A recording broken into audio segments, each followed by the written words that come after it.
Posto de saúde Malua detecta paciente com idade Ronolo sofre tensão.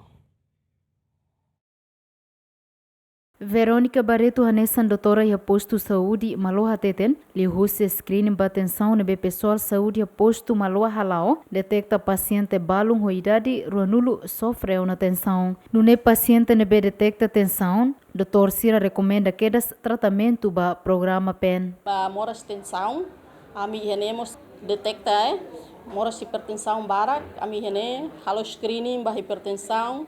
Depois íamos halo screening nos ba ia moras diabetes. Paciente ser nebema com idade be 30 baleten sene, mas ami sempre halo screening diabetes basira e tatu detecta cedo moras diabetes e depois basira moras tensão né, ami halo screening sira nebema que 20 anos baleten né, ami halo screening basira. Sim, iha lá barak mas iha ida rua ita detecta quando hetang sira halo tratamento. Tamanho programa ida bolo naram PEN, né, sira halo tratamento.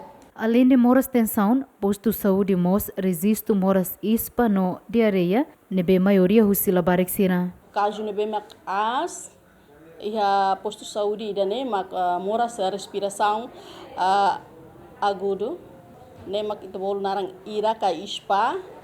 Ne mer inus bem ida nemak agora dadauk as. Ita tene katak agora dadauk ne ia câmbio climático rai manas começa halo rai rahun buat ser nemak halo be kaju ira ne começa agora dadauk ne sai makasi amnya fatin. Ida ne afecta liliu balabarik sira.